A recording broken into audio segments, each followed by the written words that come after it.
Fala pessoal, sejam bem-vindos ao podcast do portal Fisiortopedia. Eu sou o Leandro Fukuzawa e serei o host do nosso canal.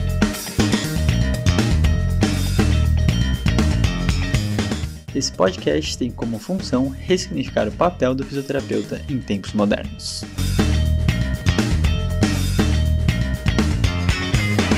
Fala pessoal, tudo bem? Sejam todos muito bem-vindos a mais um episódio do podcast do Fisiortopedia. E agora com uma grande novidade que nossos hosts estão por aqui. E para estrear toda essa nova tecnologia, a gente trouxe Rafael Psicalati, que estava descansando todo esse tempo, não participou dos outros episódios, né? Então a gente trouxe ele como convidado para falar um pouquinho de um assunto que ele tem realmente estudado bastante e visto em diversos outros aspectos, né? Rafa, tudo bem com você? Quanto tempo? Que saudades. Tudo bem. Eu não estava descansando. Eu fui quase expulso desse quadro. O Kuzawa me excluiu, gente, momentaneamente. Então, eu estou criando uma hashtag agora, chama Volta Rafa, para vocês fazerem, para que o Fukuzawa me inclua nos próximos episódios. Mas brincadeiras à parte aí, a gente estava passando por umas semanas meio agitadas aqui, né? E a gente teve que otimizar esforços. Então, o Fukuzawa acabou gravando alguns episódios sozinho, mas eu estou de volta. Por favor, Rafa. Espero que com alguma tecnologia que você diga hoje, a gente consiga reorganizar essas agendas e facilite todo o processo de sincronização entre tantas agendas complexas nacionais, internacionais e muitas das pessoas atarefadas, né? Mas, deixando o papo solto aí de lado, Rafa, o que que a gente vai conversar hoje? Hoje nós vamos falar sobre a fisioterapia 4.0. Em qual que a gente está, Rafa, primeiro? Vamos começar do começo. Se a gente está falando da 4.0, a gente já passou pela 1, 2, 3 e 4? Ou realmente são alguns grandes pulos que a gente tem aí? Supostamente nós poderíamos estar na 4.0, né? Agora a gente está mais próximo da 1.0, talvez ainda, e a gente vai discutir isso hoje. Boa. Então, isso é bem interessante. São diversas questões. A gente vai falar um pouco desse impacto da tecnologia em saúde, né? Principalmente na área da fisioterapia, tentar dar diversos exemplos super práticos mesmo, né? Para a gente entender o que está acontecendo em toda essa evolução tecnológica, técnico-científica, assim pode dizer. Porque, por mais que a gente fez essa brincadeira do 1.0, a gente acredita que tem uma grande massa ainda entendendo o que é esse 1.0. A gente não sabe exatamente o que é esses nomes. Eu mesmo estou aqui aprendendo com o Rafa, estou só entrevistando ele, mas entender que várias coisas que já fazem parte da nossa rotina, elas têm um direcionamento específico por causa de algumas problemáticas que realmente vão fazer diferença no como a gente enxerga a saúde, como que a gente pode andar e evoluir com a saúde, tá? Então, Rafa, acho que é legal passar um pouquinho por que a gente deram esses nomes, o que significa esse 1.0, 2.0, 3.0 e afins, para a gente começar essa conversa de uma forma tranquila. Então, por favor, Rafa. Bom, o conceito do ponto zero, qualquer que seja, ele vem, na verdade, da indústria. A indústria, nós sabemos aí, ela passou por várias fases, né, de revoluções industriais, inicialmente, quando, enfim, né, nasceu ali, houve a primeira revolução industrial, se iniciou uma indústria, depois houve a segunda revolução industrial, a terceira com a criação da internet, por aí vai. E aí, com base nisso, também surgiram os conceitos de saúde adequados a isso, baseados nisso, conceitos de saúde 1, 2, 3 e 4.0, que é a que nós estamos hoje. Basicamente, a saúde 1.0, que se replica à fisioterapia 1.0, foi um momento em que houve um consenso de que do uso do método científico para aplicar ou realizar o diagnóstico e tratamento de condições. Então, vamos lembrar que, basicamente, até o século XIX, as coisas eram feitas muito com base na opinião do profissional, relatos de caso, né? Era ainda uma aplicação da medicina, principalmente naquela época, muito rudimentar nesse sentido, né?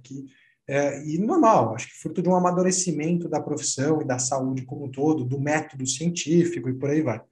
Mas a saúde 1.0 ela surge a partir do momento em que começa a se usar o método científico e evidências para conseguir pautar o diagnóstico e o tratamento de condições. Né? A gente não consegue, hoje a gente sabe que a gente não consegue prever o futuro, então a melhor forma de se prever o futuro é tentar entender quem é a pessoa que está à nossa frente e usar o dado do que acontece em média com pessoas parecidas com ela para tentar entender sobre prognóstico, até que tipo de tratamento tem mais chance de ajudar essa pessoa.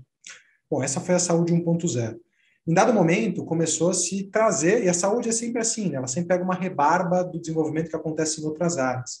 Começou a se trazer, principalmente com o avanço da engenharia, equipamentos para a saúde, né? Equipamentos como respiradores mecânicos, aparelhos, na nossa área de eletrotermofototerapia, com o objetivo de tentar, com base em tecnologia, com base na tecnologia disponível na época, ofertar um cuidado mais avançado para essas pessoas, né, baseado nesses equipamentos. E também não só para oferecer cuidado, mas também para monitorar. Então, o monitoramento de sinais vitais, o monitoramento de evolução clínica, tudo isso começou a haver uma revolução no uso de tecnologia na saúde, uma coisa que até então não acontecia. E a saúde 3.0, ela começa a acontecer já mais ou menos aí, né? Vocês não tem um padrão muito nessa literatura de quando começa o quê, mas basicamente nos anos mais ou menos 2000, quando se começa a usar a internet para conseguir armazenar dados e realizar tratamentos, né? E nessa época começam a se usar, tem um boom, né? Os aparelhos, os sistemas, na verdade, de prontuário eletrônico, eles são mais antigos do que isso, mas começou a haver um boom do uso dos sistemas de prontuário eletrônico para armazenar informações e também a possibilidade de se usar a internet para fazer atendimentos à distância, consultas à distância, e inclusive com o tempo, né, passando aí alguns anos, o uso de aplicativos para começar a oferecer alguma coisa mais generalizada, né? Aplicativos que, por exemplo, ofereciam tratamentos mais generalizados, não tão personalizados. E, por fim, né, com base nos dados da digitalização e na evolução da tecnologia, a gente chega num nível de maturidade de aplicação da tecnologia na saúde que se baseia nesse processo de digitalização, manufatura e no avanço de áreas como robótica para chegar onde a gente está hoje. Então, a digitalização dos dados, por exemplo, por meio de prontuários eletrônicos, é só um passo inicial para uma caixa de Pandora de soluções baseadas em inteligência artificial, baseadas em internet das coisas, em Big Data, por exemplo, que permitem com que a gente consiga resolver problemas que a gente nem entendia que existiam antes, com o uso desses dados.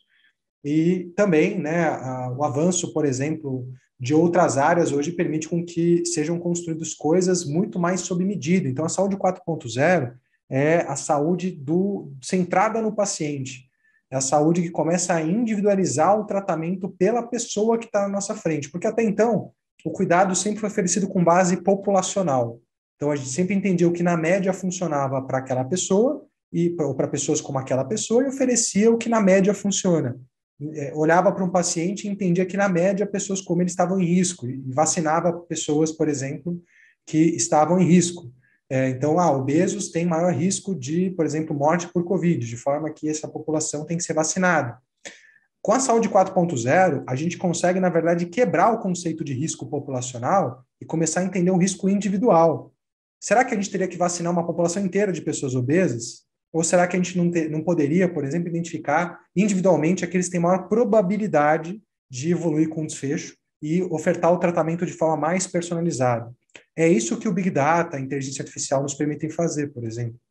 Assim como também nos permite individualizar a coleta de informações de um indivíduo, né? Hoje você pode estar coletando dados do indivíduo com relação ao wearables, com relação ao celular dele, com relação ao que ele preenche no aplicativo, com relação ao movimento dele. Então, nós temos o que a gente chama de internet das coisas, onde você, através de sensores, de aparelhos, consegue coletar uma quantidade absurda de dados omnichannel, de vários lugares diferentes, para você conseguir ter uma noção muito maior sobre quem é aquela pessoa e, com base nisso, individualizar coisas.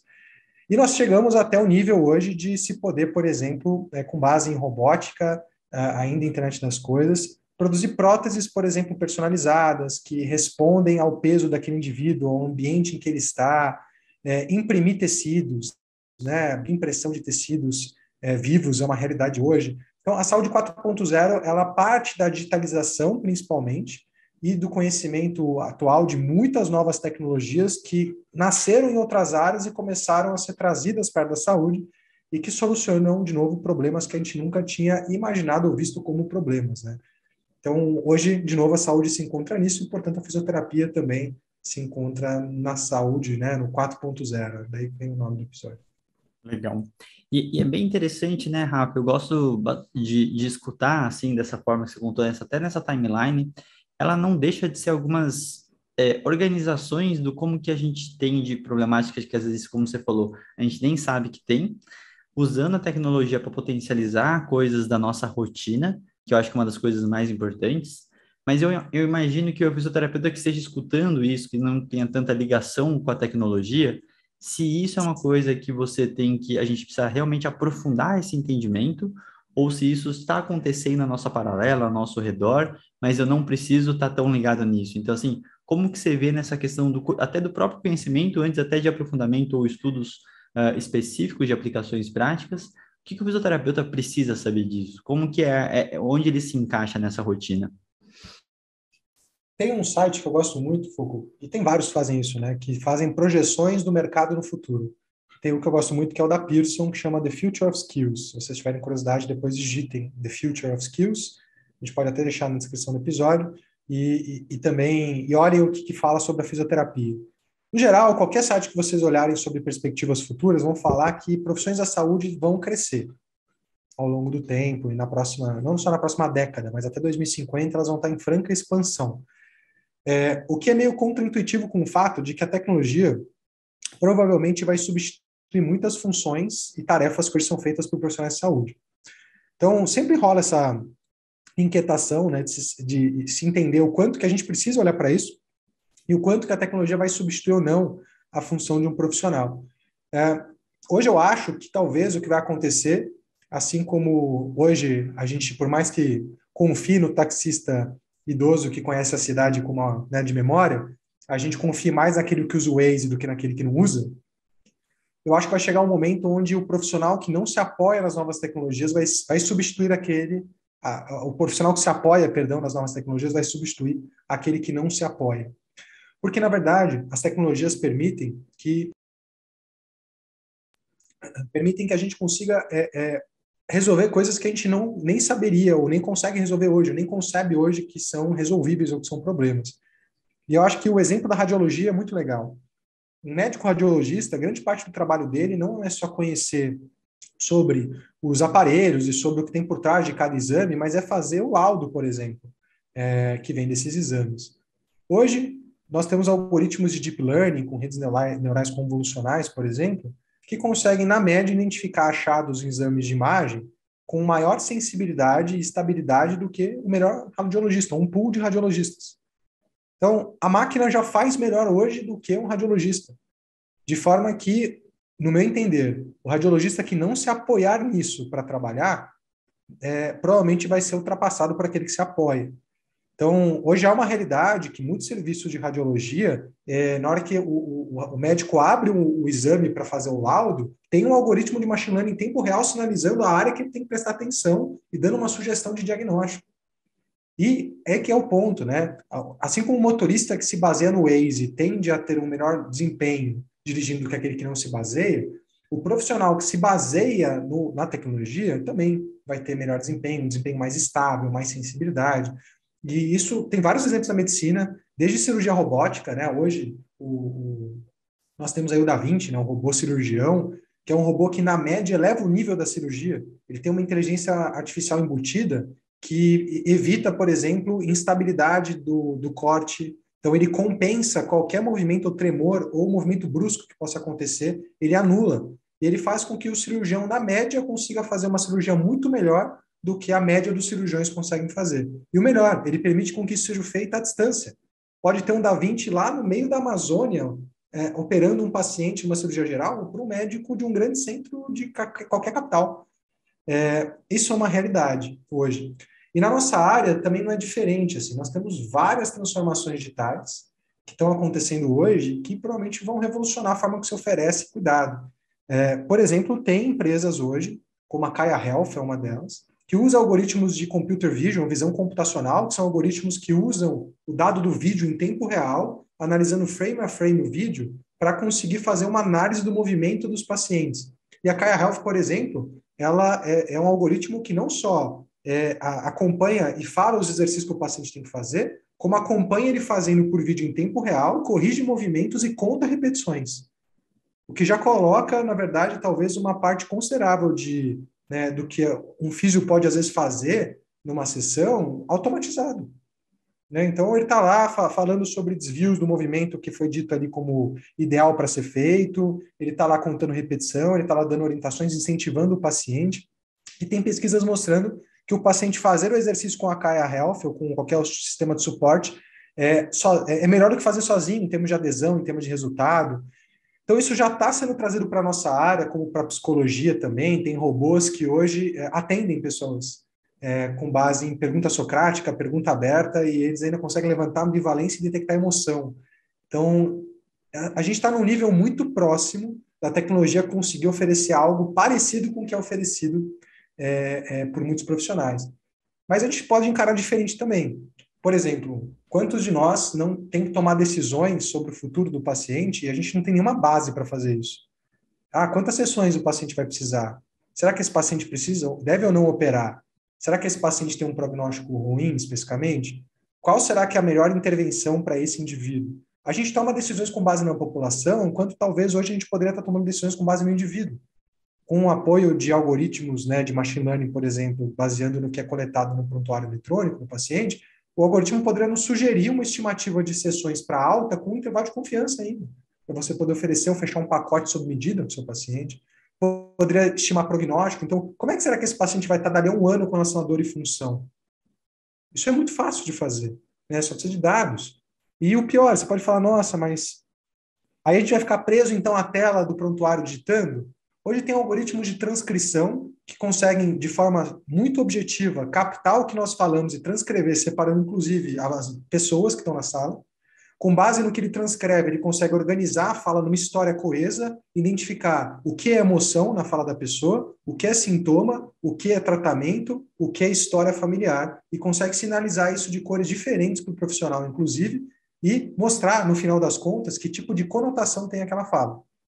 Isso é realidade, hoje é realidade. Né? Existem algoritmos desse rodando no Facebook e no Instagram, diariamente analisando o conteúdo e as emoções associadas com o que é escrito. E os algoritmos levam em consideração isso para te propor a próxima coisa que você vai ver. Então, isso é realidade, né? E de novo, a gente talvez esteja ficando para trás em vários aspectos, porque o profissional hoje que começar a se basear nessas soluções à medida que elas chegarem ao mercado, provavelmente vai conseguir estar melhor embasado do que aqueles que não fazem isso. Sim. E até habilidades que a gente entende hoje, que são o que nos diferencia como profissionais, por exemplo, nossa capacidade técnico-científica, isso é totalmente substituído por máquinas. Né? Existe hoje Live Systematic Reviews, são revisões temáticas feitas por robôs, que acompanham a literatura e automaticamente atualizam a revisão com base em qualquer novo artigo que sai em tempo real. Isso é realidade. Então, assim, ter um algoritmo que lê a literatura e traz o que, na média, tende a funcionar melhor para aquele indivíduo, é uma coisa que já existe tecnologia para ser feita. E, com certeza, vai estar muito mais atualizada do que qualquer um de nós aqui, porque é impossível a gente acompanhar o avanço da literatura científica. Talvez essas coisas não chegaram com tanta força ainda, apesar de existir tecnologia para isso, mas a gente está passando por uma grande revolução de incentivos a startups na área de saúde, a health techs, onde tem sendo injetado muito dinheiro nesse mercado para justamente inovar esse mercado, que é um mercado, como a gente já discutiu até no episódio de saúde baseado em valor, é um mercado ineficiente, super ineficiente. E aí esses avanços tecnológicos vão se traduzir em novos modelos de negócio, em soluções mais custo-efetivas, que realmente vão vir para ficar. É uma realidade, isso vai acontecer com certeza. Sem dúvidas. E eu gosto muito que a gente converse sobre isso, né? Porque eu acho que não tem mais a questão de acreditar ou não acreditar, não quero utilizar. Então, assim, ele faz parte. Ele está do nosso lado, você quer dar nome ou não para as coisas, tudo bem, mas ele faz parte de qualquer sistema que você for, se você for no convênio, numa emergência, em algum lugar relacionado à saúde, isso está sendo utilizado, está sendo rodado, está sendo potencializado e principalmente está movimentando muito dinheiro, assim como o Rafa falou, né? Então, hoje, dentro desse mundo de startup que a gente vive, acaba realmente expandindo a nossa visão, e aí você começa a entender que aquelas ações pequenas que a gente fica reclamando do dia a dia, dos outros profissionais, são coisas que não levam para lugar nenhum. Então, muda até a direção do que a gente gasta esforço, para que a gente discute algumas coisas, eu acho totalmente relevante, né? Dando um exemplo que eu acho que cai bem nessa direção, a gente sabe que todos os wearables, né, os relógios e afins, estão cada vez mais inteligentes, praticamente tem um computador, né, no seu relógio, e ele começa também a captar toda a questão de frequência cardíaca, a questão de seu estresse, ansiedade e diversas outras variáveis. Eu estava vendo aqui também de a apneia do sono, né? Então você começa a ter diversas variáveis que você normalmente tenta perguntar para o paciente não sabe responder muito bem, ele tem que dar uma nota de 0 a 10 se ele está estressado, não dá, ou um questionário que ele não entende metade, muitas vezes. Então, começa a ter aquela precisão do que a gente chamava do quantitativo, né, dos questionários, e não que eles não tenham sua relevância, mas ele começa a expandir e facilitar que a gente coleta informação. Porque imagine se você tem essas informações, está tudo num relógio, num celular, ou em alguma situação que é prática, ele tem um acompanhamento constante, né? Então você começa a saber lidar até com qual oscilação, se a pessoa realmente está tendo algum pico de ansiedade, alguma crise, ou em relação à dor ou qualquer outra coisa, e a gente começa a interpretar isso de uma forma muito mais interessante, né? Então, acho que tem um amadurecimento num geral para entender o quanto que isso está relacionado aos sintomas do paciente, obviamente, mas se a gente não acompanha desde um processo inicial, a gente não consegue interpretar futuramente. Então, você vai ter um monte de dado, um monte de informação, e aí pouco importa, né? Então, são situações que eu acho que vale muito a pena a gente pensar. A gente tem conversado muito esses tempos sobre promoção de saúde, em alguns episódios anteriores, e tudo isso tem muito a ver em relação a você poder falar da inatividade do seu paciente e ele está com alguma queixa, alguma coisa específica, né, Rafa? Então, acho que é legal. Se você quiser dar mais exemplos em relação à parte prática, acho que é interessante para o pessoal realmente começar a entender onde que tem se encaixado mais. Na verdade, até pouco tempo atrás, e acho que a saúde ela era muito centrada no profissional. Nós éramos os detentores do conhecimento, os detentores das soluções, e a gente nos baseava em coisas muito populacionais, em momentos muito fotografias do paciente para a gente conseguir tomar decisões e propor o que a gente entendia que era o melhor caminho. Mas hoje, por exemplo, para várias populações, a gente tem outras possibilidades, e já existem isso. Então, um exemplo disso, né? Quedas, por exemplo. Hoje tem aplicativos nos smartwatches da Apple mais avançados que têm inteligência artificial olhando os dados de acelerômetro e o GPS e conseguem predizer risco de queda. Inclusive, né, de predizer risco de queda com uma certa sensibilidade, para você, por exemplo, conseguir sinalizar uma equipe que olha para isso e começa a atender esse paciente, ou começa a fazer um trabalho preventivo, é realmente, meramente, se apoiar numa tecnologia que já existe para conseguir oferecer um serviço muito valoroso. Então, quedas hoje em idosos estão ali entre os principais motivos de morbimortalidade, tem um custo gigantesco para o sistema de saúde, são uma baita fonte de incapacidade de internação prolongada. Imagina você conseguir predizer isso com uma boa assertividade e entregar valor, né, no momento certo, e não depois que a queda aconteceu.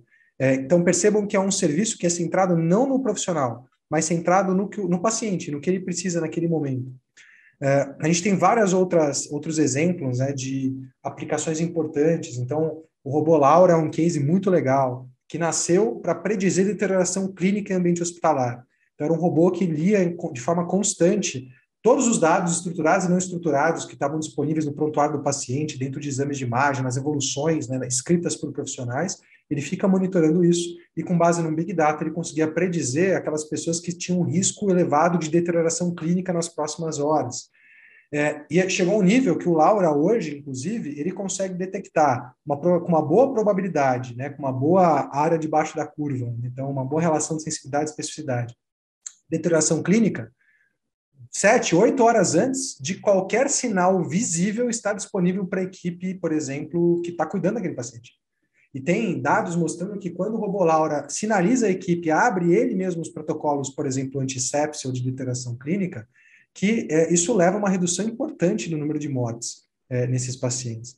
Então, olha que interessante, a gente fala tanto que saúde é multidimensional, que nenhuma condição de saúde acontece totalmente de forma determinística ao acaso, nem bala perdida, né? Até bala perdida tem determinantes sociais que aumentam, reduzem a chance disso acontecer.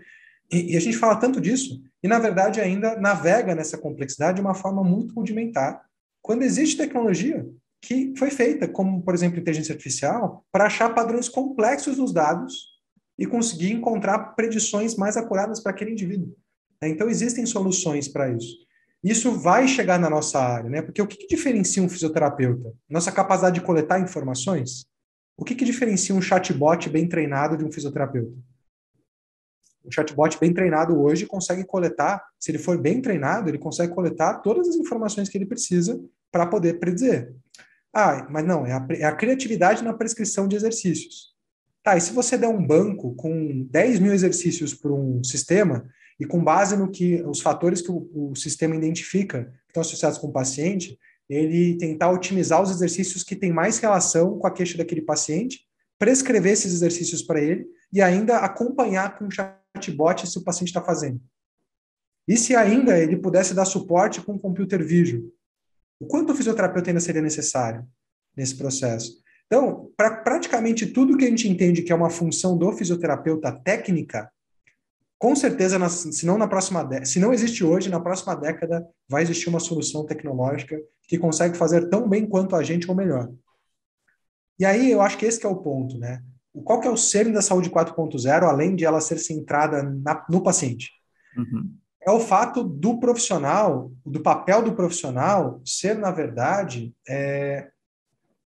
se embasar nisso, na tecnologia, ganhar esse tempo extra com o paciente para ser humano, para fazer o que nenhuma máquina, nenhuma tecnologia vai ser, que é acolher, escutar o ser humano, conseguir entender aquilo que não é aquilo que é lógico e faz sentido, porque as emoções e a cognição humana não são lógicas e não fazem sentido a maior parte das vezes, né? Nós somos muito bons em inventar histórias depois e acreditar nelas, depois que aconteceu, que a gente tomou uma decisão. Mas o profissional vai restar ele, por exemplo, tentar entender, apesar de ter sido selecionado a melhor intervenção disponível, o que cabe na vida daquele indivíduo. Como fazer o paciente encontrar motivação para ele querer colocar aquilo na vida dele, para que ele queira fazer aquilo, né, para que ele se sinta confiante para se expor ao movimento. Então, na verdade, essas tecnologias, elas já existem. Elas só não foram aplicadas na nossa área. Isso está acontecendo agora através de todo esse investimento em health techs, em startups que a gente está falando. Então, de novo, se não tem hoje, em uma década vai ter. E a grande diferença é que profissional é essa pessoa? Porque hoje, se a gente entender que o fisioterapeuta é o profissional, consegue ler boas evidências, consegue ter um bom conhecimento técnico-científico e aplicar isso ao paciente, isso vai ser substituído. Se não o é, já.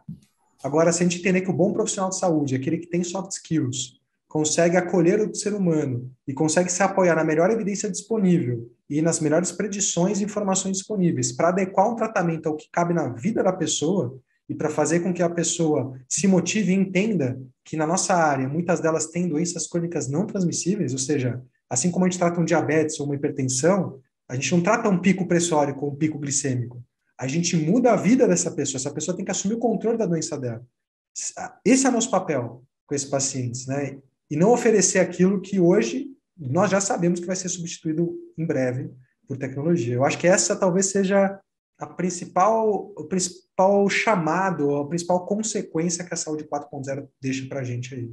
Sim, e eu acho muito interessante porque ele potencializa muita coisa do que a gente já prega, né? Então, pensar que tudo começou, como você falou, do uso da evidência na nossa prática, parece tudo meio óbvio quando a gente fala, né? Mas essa dificuldade de interpretar um artigo, de conseguir ler um artigo, manter atualizado, são coisas que são muito complexas para a rotina de qualquer um. E aí, a gente falando de todas essas evoluções, se você sabe um pouco desse mundo científico, entendendo um pouco dos confundidores, de toda essa multidimensionalidade, nessa hora que a gente consegue ter algo que facilite, você já consegue diminuir a quantidade de vieses. Eu acho que nessa hora é muito interessante, porque você realmente consegue utilizar características que aproximam mais do nosso paciente, que é muito importante, né? Então, a gente que fica reclamando tanto, porque tem que ser mais humanizado, humanizado, humanizado, é muito bonito como a tecnologia agora vai em direção disso, né? Então, nessa hora, não fica aquele protocolo padrão, um protocolo meio burro, que ninguém consegue entender o porquê que ele existe, né? Então, entender que isso tem por trás, ele começa a dar até um respiro para a gente em saúde, porque na mão de um médico, como o Rafa falou, eu acho que o exemplo do Uber é ótimo, o cara do Uber que não ligar o Waze, ele com certeza a gente vai ter uma desconfiança se ele está no caminho certo, né? Quando ele começa a fazer milhões de curvas, você fala assim, oxe, ele está me enganando ou ele realmente está indo para o melhor caminho que poderia acontecer, né? E aí, Rafa, me vem muito na cabeça, acho que é muito importante a gente ressaltar isso também, colocar numa outra situação, que se for alguém que está recém-formado ou está se graduando, como que fica esses conhecimentos básicos que a gente sempre trabalha na fisioterapia, né? Que eu acho que tem um pouco disso, né? A gente vai sofrer um grande impacto da educação, por causa da pandemia, a mudança de formato de entrega e de acostumar com essa cultura à distância e todo esse impacto de muitas pessoas que não tiveram estágio, afins. Mas o que eu quero realmente chegar no ponto é que entendimento, como que esses entendimentos básicos e fundamentos da fisioterapia realmente ficam e como que essas pessoas podem já estar olhando sem perder o pé nos ensinamentos fundamentais que a gente precisa ter como fisioterapeuta, né? Então, qual que é a sua opinião em relação a essa parte? Se alguém que for mais novo, em especial, estiver escutando isso, né? É, eu acho que a gente vai viver um mundo. O passado sempre serviu para informar o futuro. Em muitas coisas, essa frase é a mais pura verdade. Agora, isso não se aplica ao desenvolvimento tecnológico, porque essa relação é exponencial. Então, o que a gente percebe é que a diferença de tecnologia que acontecia na década de 60, 70, demorava muito tempo, às vezes uma década, duas, para a gente ver uma mudança absurda sendo implementada no mundo real. Isso não acontece hoje mais, né? Então, hoje a gente já tem uma implementação muito rápida de novas tecnologias, principalmente nessas tecnologias muito baseadas em dados, né? Porque, na verdade, é só um encaixe das peças hoje, né? Não precisa de nada novo, você só precisa ter uma grande quantidade de bons dados, poder computacional e alguém com conhecimento mínimo de modelagem para conseguir extrair valor disso. Então, já se foi a época onde faltava, sabe, estava na fronteira da ciência conseguir criar um bom modelo de machine learning, por exemplo. Então, eu acho que a gente vai ver grandes transformações do nosso mercado, né, ao longo do próximo, né, dessa década mesmo, acho que a gente vai perceber isso. O próprio Harari, no seu livro sobre 21 lições para o século XXI, traz essa ideia, né? A gente vai precisar, talvez, mudar de trabalho ou a forma como a gente trabalha várias vezes no século XXI, porque as coisas vão vir numa velocidade de uma forma absurda, assim. Se a gente não se preparar para isso, a gente corre o risco do que aconteceu com o dono de cavalo lá em 1800 e bolinha, quando o Henry Ford propôs o Ford T. Se você perguntasse para qualquer um em 1800 e bolinha o que eles queriam do meio de transporte, eles iam falar que eles queriam mais cavalos. Aí vem um cara e propõe um automóvel. E é óbvio que todo mundo olhou para aquilo e falou, até parece, né?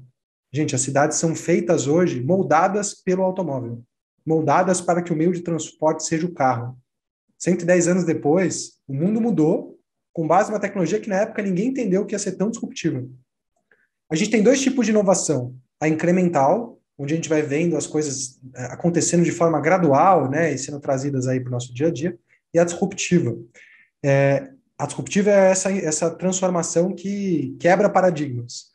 E a gente tem que tomar muito cuidado, porque essa curva exponencial de tecnologia vai fazer com que a gente tenha várias quebras disruptivas de implementação na prática. Eu não tenho dúvida que hoje alguém que se baseia num aplicativo de exercícios, como Nike, Adidas ou qualquer um, talvez tenha mais criatividade em passar exercício para o paciente fazer sozinho, e inclusive o paciente talvez vai ter uma melhor adesão do que aqueles que ainda tentam prescrever uma cartilha. Eu não tenho dúvidas disso. Então, eu acho que talvez a mensagem para quem está começando agora a carreira é tomar um cuidado com a cultura do fazer, né? Não é só porque a gente fez de um jeito que aquele é o melhor jeito. A educação é feita há 200 anos da mesma forma, apesar da gente saber há muitos anos que ela é péssima, essa forma que ela é feita hoje, né? E a saúde é muito parecida. Se você olha para a saúde, em grande parte, a gente está falando da saúde 4.0 e a maior parte da saúde está no 1.0, mesmo em países desenvolvidos. A gente continua ainda no papel oferecendo cuidados populacionais, quiçá quando usa-se evidência para oferecer esse cuidado. Então, isso vai começar a vir para a prática clínica, e isso se alinha muito com mudanças do que a gente entende que são os conceitos de valor aplicados à saúde, né? Um profissional que consegue, por exemplo, se apoiar em dados em um modelo de machine learning para estimar tempo de tratamento e cobra por isso, diferencialmente, provavelmente vai ter mais sucesso em reabilitar e vai gastar menos recursos de saúde do que aquele que não faz. O que provavelmente vai conseguir dar vantagens para essa pessoa que usa tecnologia, que com o tempo vão se traduzir em menor posicionamento no mercado, né, vão se traduzir em melhores resultados, vão se traduzir em mais demanda. Então, eu acho que a gente teria que ter um pé no fundamento, ao mesmo tempo ter um pé no novo, né? Porque o novo também, muitas vezes, demora um tempo para ele ser pragmático. As soluções, às vezes, nascem muito disruptivas, mas também pouco aplicáveis ao mundo real, e aí é preciso um pouquinho de pragmatismo para que essas soluções vão se moldando a algo que se encaixe, de fato, solucione problemas. Então, eu acho que as pessoas novas têm que ter esse pé. Assim como a gente sabe que não dá mais para estudar com base em livro, né, porque o livro já sai desatualizado, a pessoa tem que ter um pé na base e um pé no artigo científico, ali, um pé na novidade. Eu acho que as pessoas têm que ter um pé na prática delas, para não ficarem loucas e terem algo para oferecer, mas sempre serem curiosas com relação à aplicação de novas tecnologias. Porque dá uma vontade da gente ficar na nossa zona de conforto, mas, de novo, o dono de cavalo quebrou a cara, né? Quando o carro começou a ser o meio de transporte mais utilizado. O cara que criava cavalo e vendia cavalo perdeu o seu negócio nessa transição. Então, eu acho que essa é uma dica, e para aqueles que já estão na prática, eu acho que eu vejo muitos colegas questionando isso, questionando essa evolução, questionando as mudanças que se isso de fato vai pegar, se isso de fato vai dar diferença. Para mim, questionar isso é o mesmo que questionar nossa capacidade de ir à Lua. São dois pesos e duas medidas, né? Para tudo que a gente faz na vida hoje, a tecnologia ela agrega valor, barateia e aumenta o acesso, para tudo, sem exceção. Né? Desde um Waze até o uso de aplicativos de produtos compartilhados, até manufatura, tudo, em todos os aspectos. A tecnologia, a automação robótica levam a melhores produtos com menos custo. Por que seria diferente na saúde? A saúde, será que ela é tão especial assim, a ponto de que é a única área onde a tecnologia, onde o jeito que foi feito é feito há 200 anos ou mais é o certo e a tecnologia não vai agregar nada? Ou será que não existe uma resistência forte por parte dos profissionais de saúde em admitir que nós somos completamente substituíveis em alguns casos, do ponto de vista técnico-científico? Uhum. Né? E aí vocês podem falar, nossa, mas as habilidades não. Gente, tem robôs, cirurgiões que operam sozinhos já. Uhum. Então, assim, inclusive com relação a habilidades, nós podemos ser substituíveis, né? Então, isso implica para mim que talvez a gente devesse começar a focar não só em estudar e aprender sobre tecnologia, como também estudar aquilo que é humano, que é a nossa capacidade de se comunicar, nossa capacidade de gerar motivação no outro para a mudança, nossa capacidade de ajudar o outro a conseguir mudar comportamento e individualizar o nosso tratamento, né, o tratamento para o outro. Porque isso a máquina não vai fazer, né? Então, talvez a melhor forma de se preparar para um futuro, que vai chegar com certeza, é a gente, em vez de querer brigar com a máquina, ou querer brigar com a tecnologia, a gente fortalecer aquilo que é único na gente e que vai Sim. continuar sendo.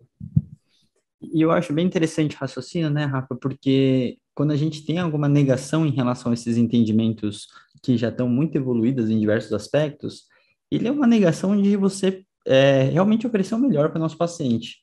É um processo do confiar muito no seu conhecimento. Ele sempre vai ter seu poder, então lembrar que sempre vai ter um ser humano manejando essa máquina, interpretando esses dados. Só que o seu papel agora vai ser melhorar a sua interpretação em relação a isso, né? E com certeza isso vai ter que ser revisto em toda a grade curricular, onde, né, a gente não vai ficar meses trabalhando um goniômetro. Como que eu mensuro um ângulo X, Y e compro o aparelho. Então, assim, você não precisa mais, você tem um cronômetro no seu celular que você consegue fazer diversas angulações muito mais precisas, né?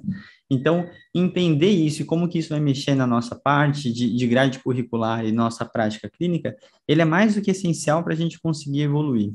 E eu acho que muita gente que está escutando a gente, Rafa, vai ficar curioso, vai querer ver mais, a gente vai deixar algumas literaturas aqui, mas acho que é legal falar como que de rotina a gente pode estar acompanhando esse tipo de material, esse tipo de conteúdo, e realmente, porque senão fica um pouco abstrato, né?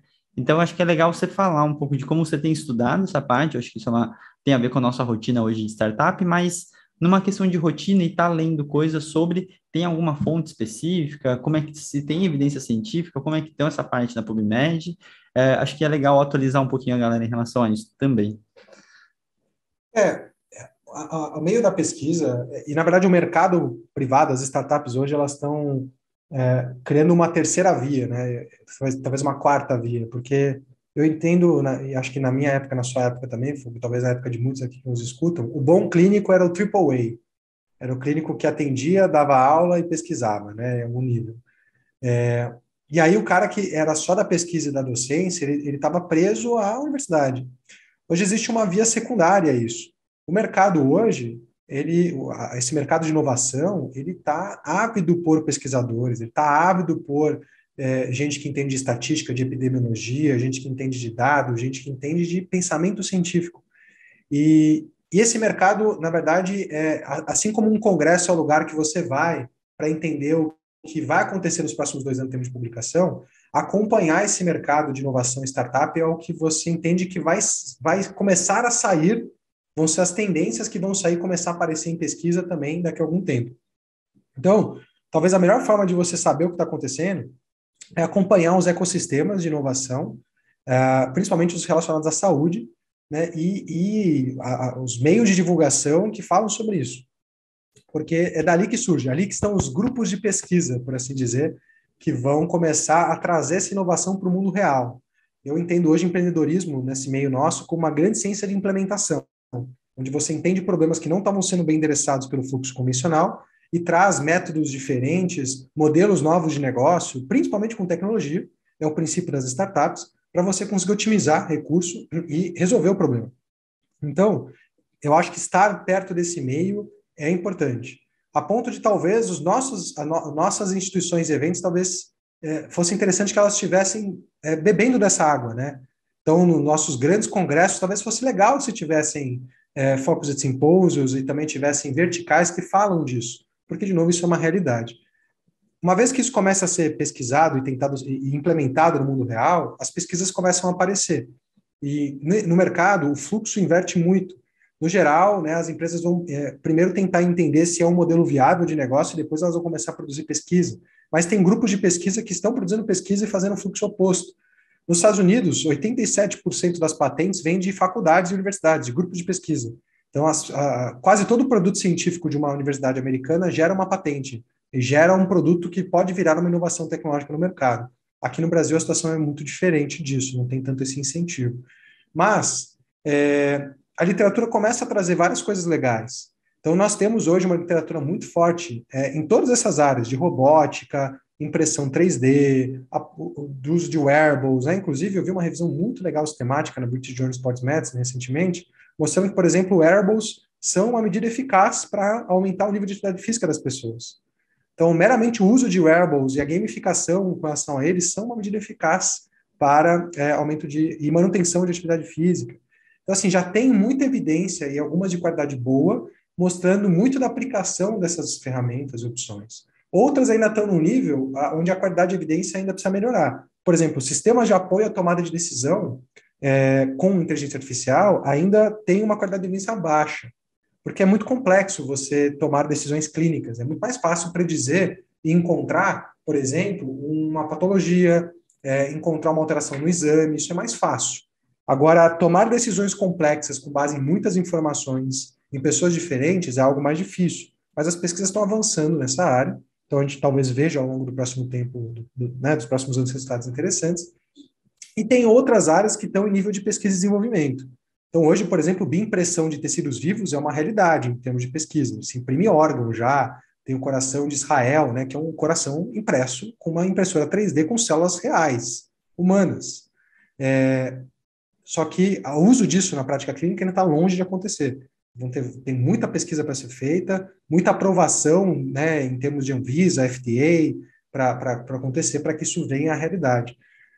Então, essas coisas estão na literatura científica sendo investigadas, né? Não é porque inovação que burla a ciência, muito pelo contrário, né? A gente precisa da comprovação científica, né, sobre essas inovações.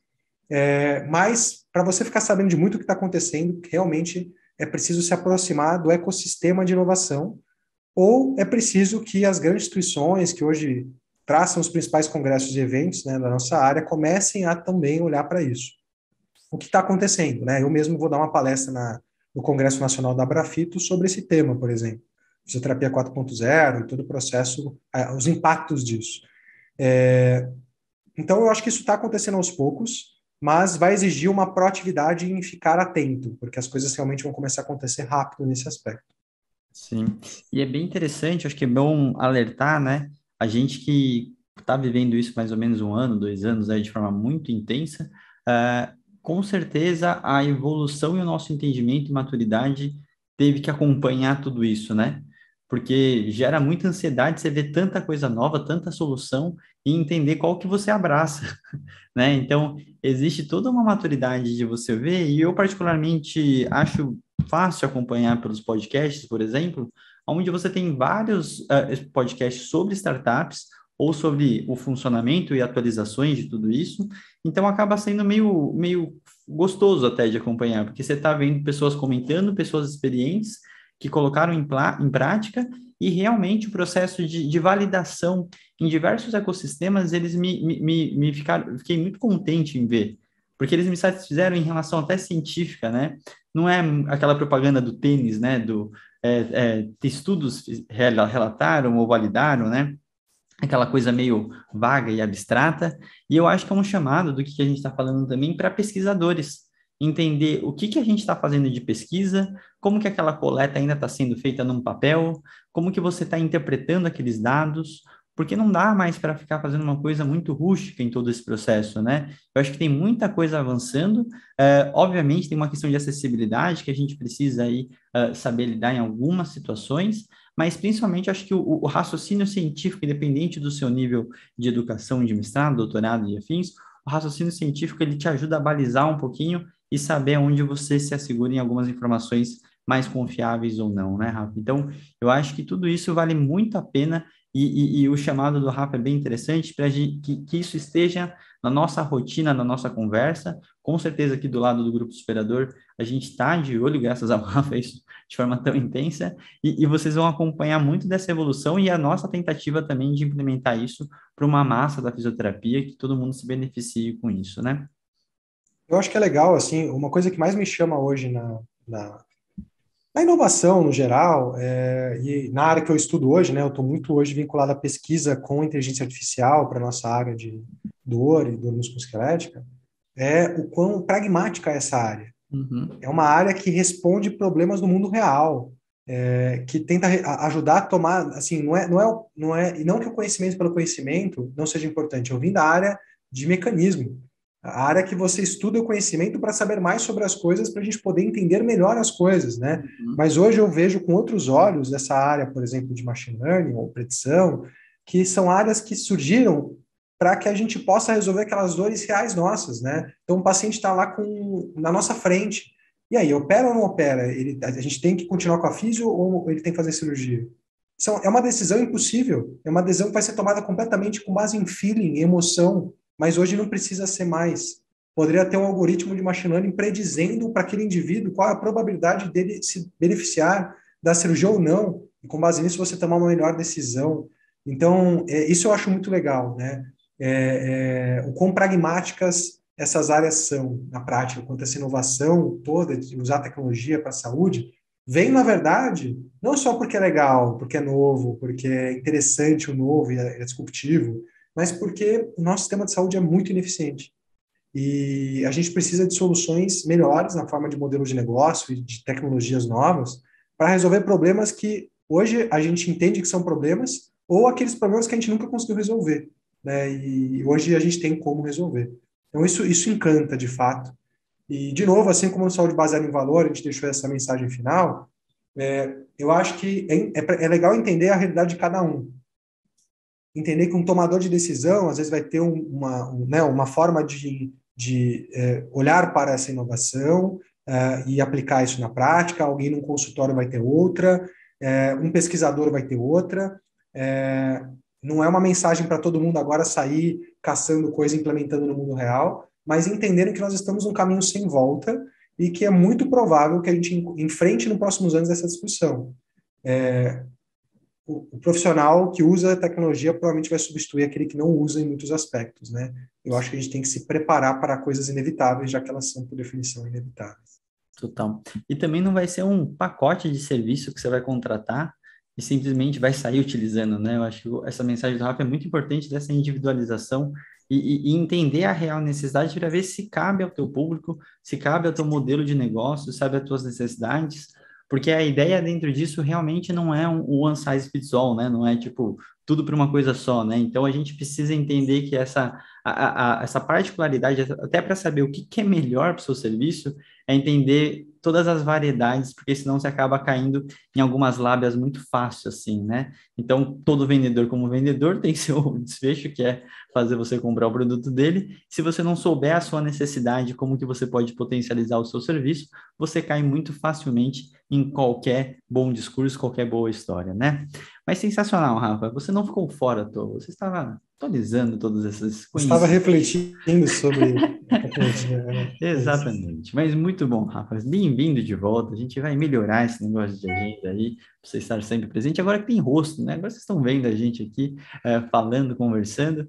Então, vai ser uma grande questão. A gente tentou fazer o formato presencial, mas ele já não está na logística online, já está difícil, imagina na presencial, né?